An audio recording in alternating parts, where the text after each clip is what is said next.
Alhamdulillahi ve salatu ve selamu ala Rasulillah ve ala alihi ve sahbihi ecmaîn amma ba'd. Hadis сабагыбыздын уландысы. Бүгүнкү ала турган сабагыбыз Тамим ибн Аус аттуу сахаба риваят кылган Бухари Муслимде келген хадис. Ал хадисте пайгамбар саллаллаху алейхи ва саллям мындай деп айтып атат: "Ад-дину насиха." Дин бул насаат деди. Же насихат. Ошо насихат деген сөз ошо араб тилиндеги насиха деген сөздөн алынган да. Кыргызча мен билишимче 3 түрдө айтып коет. Кээде насаат дейт, кээде насихат, кээде насият деп коет. Анан пайгамбарыбыз саллаллаху алейхи ва саллям сахабаларына кайрылып айтып атат: "Дин бул насаат" деп. Ошондо сахабалар суроо кылып айтып атат: "Лиман я Расулуллах?" О Алланын элчиси, бул насаат ким үчүн насаат деп сурадылар. Ошондо пайгамбар саллаллаху алейхи ва саллям жооп берип атат: "Лиллахи, Аллах субхана тағала үчүн, вали китабихи, китеби үчүн, Куран, вали расулихи, пайгамбар үчүн, вали аимматил муслимин, мусулман башчылар үчүн, жана вали амматим, жана жалпы мусулмандар үчүн" деди. Мына ушул кыска хадис, бирок ичине көп маани камтылган эң негизги пайгамбар саллаллаху алейхи ва салламдын осуяттарынын бири. Бул жерде карасаңыздар, пайгамбар саллаллаху алейхи ва саллям динди насиха деп атады. Дин бул насаат деп. Насиха деген араб тилинен мындай которгондо мааниси бул таза, эч бир аралашмасы жок, таза, анан ыхластуу деген маанини билдирет да. Демек биздин динибиздин баары, динибиздеги мамиле, динибиздеги баардык өкүмдөр баары тең бул таза мамиле менен, таза ыхлас менен болуш керек. Мына ошондуктан пайгамбар саллаллаху алейхи ва саллям айтып атат: "Дин бул насиха деп, бул дин ыхластуу мамиле" деп атат. Мындайча айтканда, биз динибиздеги кылган мамилебиздин баары ыхластуу, таза болуш керек. Муну уккан сахабалар сурады Алла Тааланын элчисинен: "Ошо биздин ыхластуу, таза мамилебиз ким үчүн болуш керек?" дегенде, пайгамбар саллаллаху алейхи ва саллям биринчи айтты: "Бул Алла Таала үчүн болуш керек" деди. Алла Таала үчүн биздин мамилебиз кантип ыхластуу болот? Биздин Аллах субхана таала болгон мамилебиз таза, ыхластуу болуш үчүн Аллах субхана таала бизди ушул дүйнөгө бир чоң милдет, же болбосо парыз нерсени мойнубузга жүктөп жараткан да. Мына ошол нерсени аткаруу менен болот. Аллах субхана таала Куранда айткандай: "Мен жиндер менен адамдарды өзүмө ибадат кылуулары үчүн жараттым" деп. Мына ушул негизде аткарып биз Аллах субхана таала ыхластуу мамиле кылышыбыз керек. Алла Таалага бул дүйнөдө эч бир шерик кошпостон түз сыйынышыбыз керек. Бардык пайгамбарлар алып келген вазифаны ошо пайгамбарлардан мурас кылып калган кийинки урпактар, кийинки мусулмандар ошону улантып, Аллах субхана тааланын жалгыздыгын билдирип, бул дүйнөдө таухид менен жашоо өткөрүш керек ар бир адам. Аллах субхана тааланы ибадатта жалгыз кылып, бардык кулчулукту, ибадаттын түрүн Алла Тааланын өзүнө гана арнашыбыз керек. Алла Таалага түз сыйынып. Намаз болобу, зекет болобу, зикир болобу, ата-энеге жакшылык кылуу болобу, андан башка бардык ибадаттын түрүн Алла Тааланын өзүнө гана арнашыбыз керек. Жана ошондой эле Аллах субхана тааланын бул дүйнөдөгү жалгыз кудуреттүү, жалгыз башкаруучу падыша зат экенин моюнга алып, бизди башкарган, бизге ырыскы берген, бизди жаралткан, бизге өлүм жашоо берген, деги эле бул ааламды көзөмөлдөп турган жалгыз Аллах субхана таала өзү гана ушул нерсеге татыктуу деп ошону билип, Алла Тааланын кудуретин билип жашашыбыз керек. Жана ошондой эле Аллах субхана тааланын өзү Куран китебинде жана пайгамбарыбыз саллаллаху алейхи ва саллям өзүнүн осуяттарында айтып кеткен Алла Тааланын ысым сыпаттарын баарын кабыл алып, аны четке какпастан, бурмалабастан, өзгөртпөстөн, бир махлукка окшоштурбастан баарын кабыл кылып, Аллах субхана тааланын ысым сыпаттарын урматтап жашашыбыз керек. Мына ошентип Аллах субхана тааланын акысы беришибиз керек. Жана ошондой эле Аллах субхана тааланын бардык Куранда жана пайгамбар саллаллаху алейхи ва салламдын сүннөтүнө келген өкүмдөрүнө баш ийип, буйруктарын аткарып, тыйган тыюуларынан кайтарылып, берген кабарларына ишенип, Аллах субхана таалага өзүнө сүйкүмдүү болгон парз ибадаттар менен жакындап, бардык парыздарын калтырбай аткарып, ошол менен биргеликте пайгамбар саллаллаху алейхи ва саллям үйрөтүп кеткен сүннөт амалдарды аткарып, Кудай Таалага сыйынып, кыскасы айтканда бул дүйнөдө жашообузду Аллах субхана таалага баш ийүү менен, Алла Таалага калыс ниет менен, таза мамиле менен жашап өткөрүшүбүз керек. Мына ушул нерсе Аллах субхана таалага насаат кылуу болуп саналат. Биз түшүнүп ала башыбыз керек. Насаат деген сөздө бизде Кыргызда баягы бирөөгө жакшылык каалап, бирөөгө жакшы ой пикир айтуу деген мааниде да, бирок шариятта мааниси өтө терең да, чоң да. Бул насаат деген ыхласуулук менен мамиле кылуу дегенди. Демек биз Аллах субхана таалага өзүбүздүн мамилебизде ыхластуу болуп, өзүбүздүн кул экенибизди билип, ошо Аллах Таалага баардык жайда, баардык орунда Аллах Таалага ибадат кылып, ошо ибадатыбызды таза сактап, ширк аралаштырбастан, мейли чоң ширк болобу, кичинекей ширк болобу, ошонун баарынан тазаланып мамиле кылууну ошо Аллах Таалага насыха кылды деп шариатта айтылат. Мына ушундай жашообузду өткөрүшүбүз керек. Андан кийинкиси мына Аллах Субхана Тааланын китебине. Албетте Аллах Субхана Тааланын акыркы түшүргөн китеби бул Куран китеп. Бул Аллах Тааланын сөзү, бул махлук эмес, Аллах Тааланын сөзү. Аллах Таала өзү сүйлөп, Жебирейилге кабарлап, Жебирейил алейхиссалам болсо пайгамбар саллаллаху алейхи вассаламга жеткирген. Пайгамбар саллаллаху алейхи вассалам өзүнүн үммөтүнө жеткирген. Бул Аллах Тааланын ыйык сөзү. Бул жашоого Куран китеп мусулмандар үчүн мыйзам катары түшкөн китеп. Мусулмандар ушул китепти окуп, ошону карманып, Курандын өкүмдөрүнө баш ийип, жашоосун Куран менен өткөрүп, бул дүйнөдө Кудай Таалага сыйыныш керек. Анткени Аллах Субхана Тааланын буйруктары ошо Куранда жана пайгамбар саллаллаху алейхи вассаламдын сүннөтүнүн ичинде камтылган. Биз ошо экөөнү кармап Аллах Таалага сыйынышыбыз керек. Ким ушул Аллах Субхана Тааланын китебине ыйман келтирип, китебинин ичинде өкүмдөргө амал кылып, тыйган тыюуларынан тыйылып, буйруктарына баш ийип, Куранда келген баардык кабарларга ишенип, Курандын өкүмдөрүн жашоосуна киргизип жашаган болсо, Курандын чек арасынан чыкпай ага моюнсунуп ээрчиген болсо, демек ошол адам Куранга насаат кылды деп аталат. Бул дагы ошол Куранга чын ыхластуулук менен мамиле кылды деп саналат. Демек ким Куранга чын ыхлас менен мамиле кылам деген болсо, анда ошол Курандын ичинде эмне келген болсо, ошонун баарына амал кылып, Куранды карманыш керек. Мына көптөгөн адамдар бар, мусулманмын дейт, Куран Аллах Субхана китеп экенине ишенет, бирок тилекке каршы Куранда келген буйруктарды аткарбай, мисалы намаз окуу, орозо кармоо, зекет берүү, андан башка жалпы өкүмдөрдү аткарбастан тили менен эле айтып, жашоосунда практика жүзүндө мусулманчылыктын буйруктарын, адептерин аткарбаган адамдар көп. Бул демек Куранга чыныгы насаат кылган жок. Чын дитинен ыхлас менен мамиле кылган жок. Ким Куранга чын дит менен ыхлас мамиле кылам деген болсо, анда сөзсүз түрдө Курандын дагы келген нерселерге амал кылыш керек. Эң биринчи ошо Куранга амал кылуунун биринчи тепкичи эле ошо Куранды окуганды үйрөнүп, анын маанисин түшүнүп, анан ошо Куранда келген нерселерге амал кылуу башталат да. Мына ошо менен биз башташыбыз керек. Ошондуктан ар бир адам баласы өзүнүн ыйманын, өзүнүн динин ошо Куранга канчалык мамиле кылып атат, мына ошо менен таразаласа болот. Ар бир өзүнүн напсисин жакшы билет. Андан кийин пайгамбар саллаллаху алейхи вассалам сураганда айтты, Куранга насаат кылуу бул анын пайгамбары үчүн деди. Эми биз пайгамбарыбызга кандай ыхластуу мамиле кылабыз? Албетте баардык эле мусулман, мен мусулман деген адам Алла Тааланы сүйөм, пайгамбарды сүйөм деп айтабыз. Бирок ар бир адамдын, ар бир мусулмандын сүйүүсүнүн даражасы асман менен жердей. Бирөөнүн Аллах Субхана Таалага жана пайгамбарына болгон сүйүүсү алда канча жогору болот. Кээ бирөөсү андан мындай болот, кээ бирөөсүнүкү өтө начар болот. Канчалык адам баласы Аллах Субхана Таалага баш ийип, пайгамбар саллаллаху алейхи вассаламды ээрчип, таза кармаган болсо, ошончо даражасы Алла Тааланын алдында бийик болот. Көптөгөн адамдар дуа кылганда, же бирөөлөргө баягы насаат кылып жеткиргенде жашообузду Куран менен кооздошубуз керек, сүннөт менен кооздошубуз керек, Куран сүннөтү карманып жашашыбыз керек деп айтат. Пайгамбар саллаллаху алейхи вассаламдын сүннөтүн жашообузга киргизели, жашообузда эреже болсун, жашообузда тартип болсун, жашообузда мыйзам болсун деп айтат. Бирок практика жүзүнө келгенде эле баягы адамдар бул нерсени аткарбай калышат. Алла Тааланын элчисин ээрчүү бул сөз менен эле жетиштүү болбойт.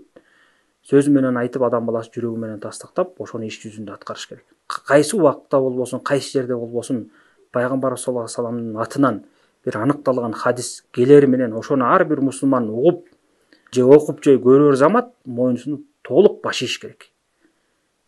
Эгерде пайгамбар саллаллаху алейхи вассаламдын осуяттарын, анын тууралыгына карабастан кандайдыр шыртоолор менен таштаган болсо, демек ал толук мусулман эмес. Балким пайгамбар саллаллаху алейхи вассаламдын хадистерин билип, анык билип туруп, толугу менен атайын четке каккан болсо, адам баласы динден чыгып кетет. Көптөгөн адамдар бар, мен сүннөт менен жашайм, сүннөттү жашообузга киргизем, бирок практика жүзүнө келип, мына бул сүннөттө деп айтсаң, ар кандай шылтоор менен четке какат. Бул бизде жок, мазхабта келген эмес, баланча молдо мындай деп айтты, баланча аалым мындай деп айтты, менин устазым мындай деди, бизге ылайык келбейт экен, муну кыла албайт экенбиз деп ар кандай шылтоолорун четке кагып коюшат да. Мына ошондойлордун бир эле окуясы мен өзүм күбө болгон. Бир жолу мечитте намаз окуп анан имамчылыкка өткөрүп калышты. Имамчылыкка өтүп, андан кийин бурулуп, сүннөттө келген эреже боюнча парыздан кийин зикирлерди тартып, андан кийин баягы жамаатка пайда болсун деп айттым. Негизинен бизде көп адамдар баягы катачылык менен билбей жүрүшөт. Парыз намаз окугандан кийин негизи зикир тартылыш керек. Пайгамбар сүннөтүндө ушундай да келген. Кааб ибн Ужура деген сахабанын риваятында, Муслимде келген хадисте ушуну ачык айкын келген. Парыз намаздан кийин деп. Мына ошондуктан парыз намаздан кийин биз зикир тартышыбыз керек деп айтсам, ошол жерде бирөө айтып атат. Эми биз ушинтип көнүп алганбыз да, жогору жактагылар ушинтип деп айтып атпайбы, бизде адат болуп калганда мындай эле кыла беребиз деп пайгамбар саллаллаху алейхи вассаламдын сүннөтүн айтып атсам, ачык айкын ошол нерсени четке кагып атат. Бул деген эмне? Бул деген ушу адам баласы сүннөттү ээрчибей эле өзүнүн нафсин ээрчип, же болбосо бир элдин, же болбосо өзүнүн бир чектелген жамаатынан коркуп, пайгамбар саллаллаху алейхи вассалам сүннөтүн таштоо болуп саналат. Бул өтө коркунучтуу. А болбосо ошондой адамдар дуа кылганда, элге дин жеткиргенде сүннөт менен жашайлы, сүннөттү карманалы, ким сүннөттү карманса ийгиликке жетет, адашпайбыз, 24 саат сүннөт менен жашаш керек деп кылган дааваттарында, сүйлөгөн сөздөрүндө ооз-эки айта беришет. Бирок иш жүзүнө келгенде эле башка адамга айланып калышат. Мына ушул жерден эле адам баласы өзүнүн сүннөткө болгон мамилеси кандай экенин билип койсо болот. Ошондуктан чыныгы мусулман кайындай акыбалда, кандай жерде болбосо, күчүнүн жетишинче мүмкүнчүлүгүнө жараша сүннөттү карманга аракет кылыш керек. Ошондуктан кээ бир салафтар айткандай, эгерде ушу башыңды тырмаш үчүн дагы ушул бир сүннөт жол менен тырмай алсаң дейт да, анда ошондой кыл деп атат да. Мындайча айтканда, ушу башыңды тырмоого байланыштуу бир сүннөттөн бир далилиң болсо, ошону билип алып анда ошондой кыл деп атат. Муну көрүңүздөр, бул ушунчалык деңгээлде майда чүйдө иш болсо дагы ошонун баарын сүннөткө алып келип, такап ошо менен амал кыл деген маанида. Мына мурунку сахаба, табиин, жалпы салаф солихиндер ушундай кылып мамиле кылышкан. Пайгамбар саллаллаху алейхи вассаламдан кандайдыр бир сүннөт аныкталар замат, ошого дароо амал кылышкан. Азыркы убакта мунун тескериси болуп атат. Пайгамбар саллаллаху алейхи вассаламдан ачык айкын туура болгон, анык болгон, аныкталган хадистер келип атса, жогорудагы айтылган шылтоолор аркылуу тыштап коюшат. Ошол эле убакта пайгамбар саллаллаху алейхи вассаламдан айтылган алсыз хадистер болсо, же бир жалган хадистер болуп калган болсо, же болбосо бир булагы такталбаган 2 аяттар болуп калса, ошого амал кыла беришет да, пайгамбарыбыздан айтыл деп. Аны тактап келсең, жок, аны пайгамбарыбыз айтпаган болуп чыгат, кээ бирөөсү таптакыр эле жок. Кээ бирөөсү жалган болуп чыгат, кээ бирөөсү алсыз болуп чыгат. Анан ошол экини мына дин деп карманып алышат да.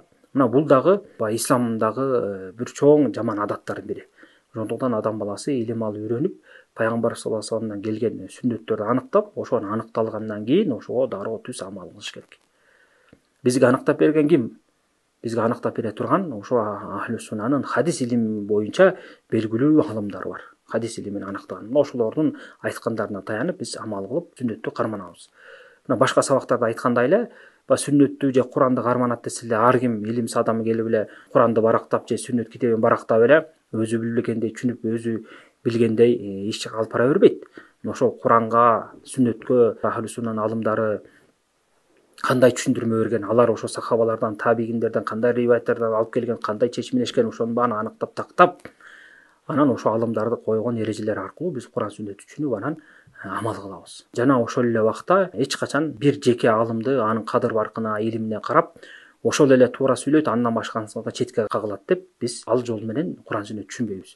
Ахлу суннанын ичинде бардык алымдар бири-бирин толуктап Куран сүннөттү сактап келишкен. Кээде ахлу суннанын ичинде болобу же башка алым болобу, кадыр баркы чоң болсо да, илими күчтүү болсо дагы, Курандын аятын түшүнүүдө же пайгамбар саллаллаху алейхи вассаламдын сүннөттөрүн түшүнүүдө жаңылып калышы ыктымал, же ошол хадистер жетпей калышы ыктымал.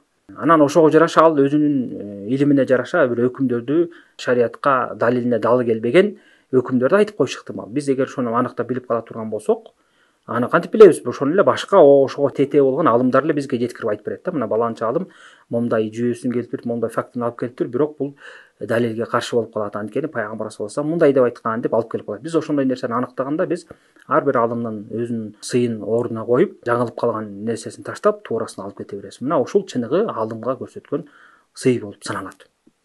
Буга чейинки ахлу суннанын баардык алымдары ошол 4 мазхабка чейинки, андан кийинки 4 мазхаб баштаган алымдын баары тең мына ушул жол менен пайгамбар саллаллаху алейхи вассаламдын сүннөтүн урматтап кармап келишкен. Мына ушуну чыныгы пайгамбар саллаллаху алейхи вассалам сүннөтүнө ыхластуу мамиле деп атайбыз. Ким ошо пайгамбар саллаллаху алейхи вассаламды ээрчим деген болсо, ыхластуу мамиле кылам деген болсо, сүннөткө анда пайгамбар саллаллаху алейхи вассаламдын сүннөтүн ордуна коюп, урматтап, сыйлап, пайгамбар саллаллаху алейхи вассаламдын сөзүнүн алдында эч бир адамдын сөзүнүн алдына койбош керек. Пайгамбар саллаллаху алейхи вассаламдын сөзү келдиби, анын сөзүнүн алдында эч бир махлуктун сөзү турбайт. Биринчи орунда мына Куран Алла Тааланын сөзү, андан кийин пайгамбар саллаллаху алейхи вассаламдын сүннөтү. Пайгамбар айтты дегенден кийин ошол нерсе аныкталган, дароо ошого амал кылып, ошого баш ийишибиз керек. Мына ушул жол менен гана биз динди туура кармай алабыз. Андан кийин хадисте пайгамбар саллаллаху алейхи вассалам айтты: ыхластуу мамиле бул мусулмандардын башчыларына ыхластуу мамиле кылат дейт. Вали аимматил муслимин дейт. Аимма деп бул имам деген сөздүн жалпы түрүн айтат да, көптүк түрүн айтат. Имам деген жеке түр, аимма десе көптүк түрүн айтат. Биз имам десе баягы мечиттеги имамды түшүнөбүз көбүнчө. Шариаттын териминде имам деген ошол башчы, биздин тил менен айтканда президент деген да мааниси бар. Элди баштап жүргөн адам. Анан жеке эле ошондой эле баягы мечитте элдерге башчы болуп намаз окуткан үчүн ошон үчүн имам деп калган да. Ана акыйда китептеринде ахли суннанын терминдеринде ошо имамдар деп көп колдонулат да. Башчылар, улат деп коет же болсо имамдар деп коет. Анан бул жерде мына хадисте келгендей пайгамбар саллаллаху алейхи вассалам айтып атат, ошо ыхластуу мамиле бул мусулмандардын башчылары үчүн болот деп. Биз эми ушул мусулман башчыларына ыхластуу мамилени кантип кылабыз? Ал ыхластуу мамилени ошо шариятыбызда кандай көрсөтүп келген болсо, ошондой кылабыз да. Мына Аллах субханаху Ниса сүрөсүндө о иман келтиргендер, Алла Таалага баш ийгиле, жана анын элчисине баш ийгиле, жана өзүңөрдөн болгон башчыларга баш ийгиле деп атат. Демек биз ошо мусулман башчыларына баш ийип, аларга ыхластуу мамиле кылабыз. Кандай иштерде баш ийбиз? Күнөө эмес, жакшы иштерде. Эгерде күнөө ишке буйруа турган болсо, күнөө иште баш ийбейбиз, жакшы иштерде баш ийбиз. Бирок ошо кокустан мусулман башчы күнөө иш кылып койгон болсо, же күнөө ишке буйруп койгон болсо, ошону шылтоо кылып, ошонун аркасында анын бийлигин талашып, ага курал көтөрүп, аны бийликтен кетирүүгө аракет кылынбайт шариаттын эрежесинде. Эгерде мусулман башчынын кандайдыр бир кемчилиги болуп кала турган болсо, ошол башчыны аркасында туруп алып жамандабастан алдына барып, маңдайына барып насаат кылыш керек. Жашыруун түрүндө. Кээде маңдайында туруп эл менен жолугуп аткан учурда, мисалы кокустан бир кандайдыр бир шариятка каршы иш кылып же сүйлөп калган болсо, ошол жерде угуп аткан адам жакшынакай жумшактык сөз менен ошо туура эмес сүйлөп атса, кайтарып оңдоп койсо болот. Эгерде ошонун аркасында бир чоң чатак чыкпагандай болгон болсо, мындайча айтканда, ошол иште бир маслаха бар болгон болсо. Андан башка учурда мусулман башчынын аркасынан туруп жамандаган болбойт. Мусулман башчыга ким насаат айткысы келген болсо, барып, маңдайына барып, анан ошого насаат бериш керек. Мына ушунун баардыгы мына чыныгы ыхластуу мамиле болуп саналат. Ошондуктан бул хадисте карасаңыздар, мына ошо мусулмандын башчысы эле, жалпы мусулмандарга кирет да. Бирок пайгамбар саллаллаху алейхи вассалам жалпы мусулмандардан бөлүп айтты да. Насаат бул мусулмандардын башчысына жана жалпы мусулмандарга деди. Демек, аларга кылынган кээ бир мамилелердин айырмасы бар да жалпы мусулмандарга караганда. Айрыкча ушу насаат бөлүмүндө. Аларды жакшылыкка чакыруу, жамандыктан кайтыруу бөлүмүндө. Ошондуктан баардык ахли сунна ошо хадисти шархтаган алымдары, Ибн Ражаб, Ибн Теймия же ошого окшогон алымдары жана андан башка алымдар чечмелегенде баары тең баса берилип айтып кетишкен да.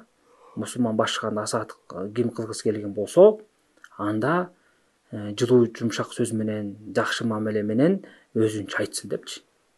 Бул ошол хадистерден эле жана асарлардан алынган да. Мисалы Ибн Аббас деген сахабага бир адам келип сурайт да, мен ошол өзүмдүн башымды, мындайча айтканда мусулман башчысын жакшылыкка чакырып, жамандыктан кайтарайын дегенде, ал айтканда, эгерде ошондой кыла турган болсоң, анда өзүң менен анын ортосунда деген да.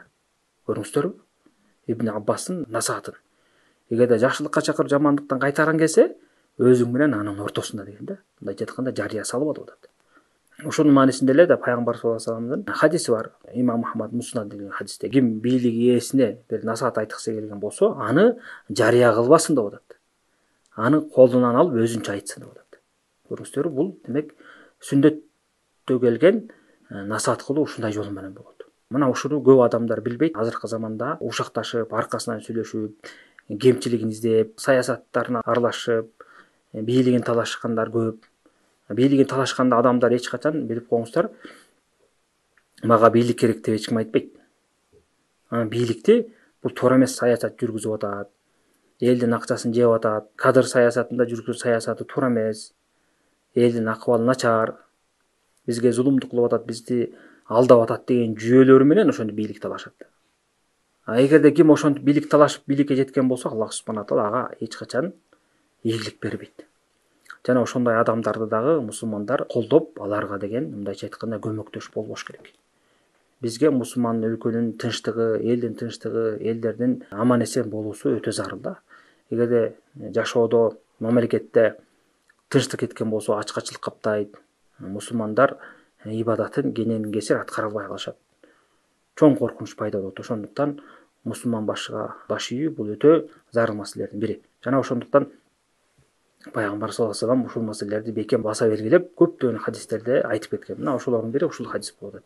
Демек ким ыхластуу мамиле кылам деген болсо, шариаттын эрежесине ылайык ошол мусулман башчыларга баш ийип, жакшы иштерде аларга насаат айткысы келсе, аркасынан сүйлөбөй, жакшы жолу, жумшак сөз менен алдына барып айтып, бийлигин талашпай, аларга керек болсо жакшы иштерди аткарууга көмөктөш болуп, элдердин арасында, үй бүлөнүн арасында, досторунун чогулуштарда аларды жамандабай, алардын жакшы нерселерин, жакшыларын көрсөтүп, жана адам баласы мейли жалпы кылган ибадатында болобу, же болбосо жеке ибадатында болобу, ошол мусулман башчыларына дуба кылып, алар үчүн ийгилик тилеп, аларды Аллах субхана таалага адилеттүүлүккө, туура жолго баштасын, аларды күнөө иштерден алыстатсын, жакшы иштерге аларды жанаштырсын деп, жана ушундай мааниде дуба кылуу дагы бул мусулман башчыга ыхластуу мамиле кылуунун катарына кирет.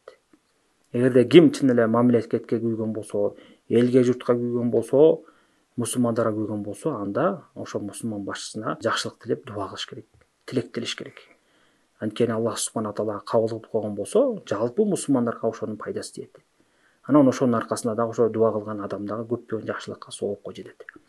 Ошондуктан мына ушул маселени жакшылап аныктап биле жүрөлү. Андан кийин хадистин соңунда Пайгамбар саллаллаху алейхи вассалам ошо жалпы мусулмандарга насаат деди.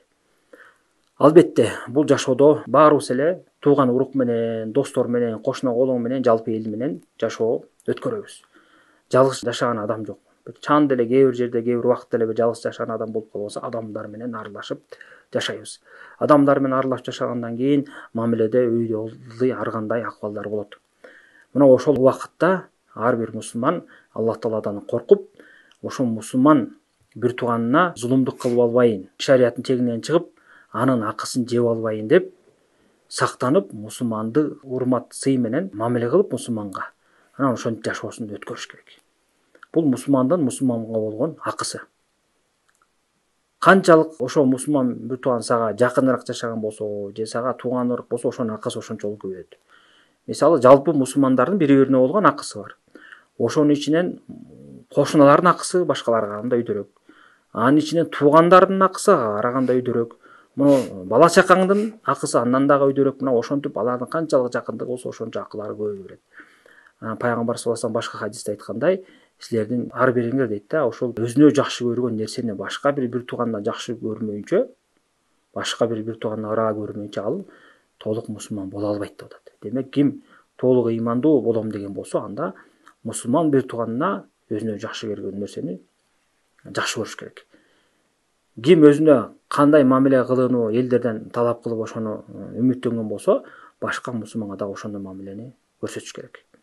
Айрыкча туугандарга, жакын жашаган, көп аралашкан, көп мамилелешкен адамдарга жакшы мамиле кылыш керек. Шайтан көп мусулмандардын арасына кирип, айрыкча көрө албастыкты, кек сактаганды, чагымчылдыкты, ушакты ушундай жаят. Анан алсыз мусулмандар ошого кирип, бири-бирине акысына кол салып коюп атышат. Ошондуктан бул өтө коркунучтуу нерсе. Чыныгы мусулманчылыгыбызды билдиребиз десек, анда ошол ар бир мусулманга зыян бере турган бардык иш амалдардан, сөздөрдөн алыс болушубуз керек.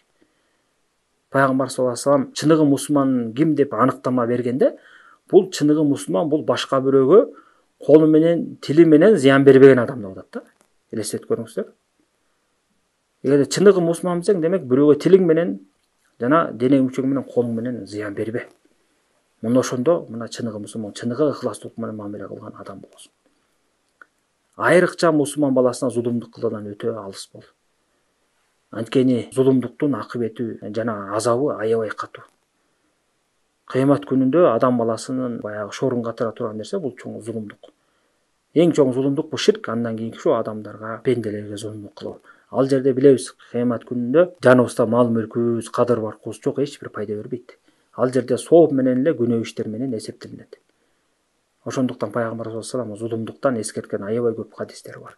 Ошондуктан ар бир мусулман башка мусулман бир тууганына кандай жол менен болбосун ошого зыян берип албайын деп өтө сактанып жашаш керек.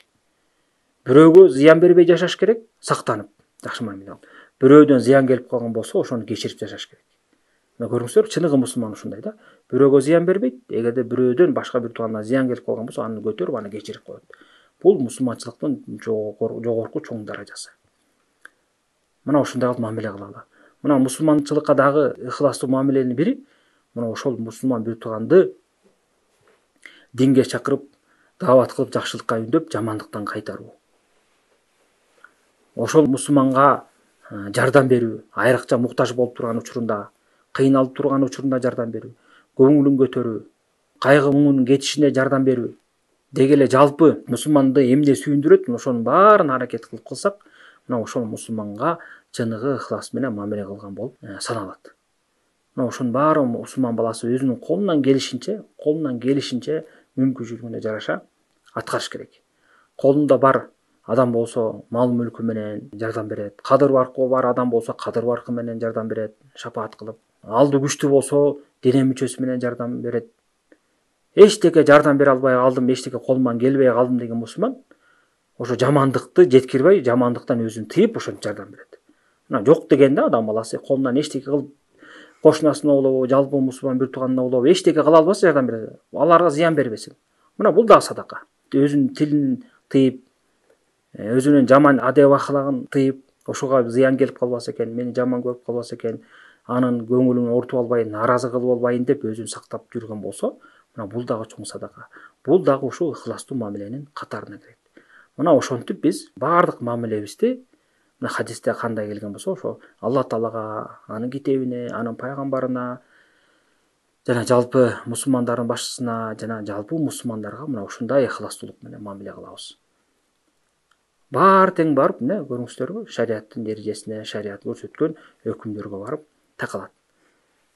Пайгамбар саллаллаху алейхи вассалам мына өзүнүн ушундай хадистеринде ошо мусулмандар ушуну карманышып жашоолорун жеңил өткөрүшсүн, кыйналуудан, азап чегүүдөн алыс болушун деп пайгамбар саллаллаху алейхи вассалам бизге үйрөтүп отурат. Аллах субхана таала баарыбызга динибизде, жашообузда, мамилебизде ыхластуулукту насип кылсын. Ар бир кылган мамилебиз Аллах субхана тааланын калыс өзүнө болсун. Ниетибиз таза болуп, жана ар бир кылган ишибизде риядан, ширктен сактанып, Аллах субхана таалага жагымдуу мусулмандардан бололу. Аллахумма салли ва саллим ала набийина Мухаммад ва аля алихи ва сахбихи ажмаин.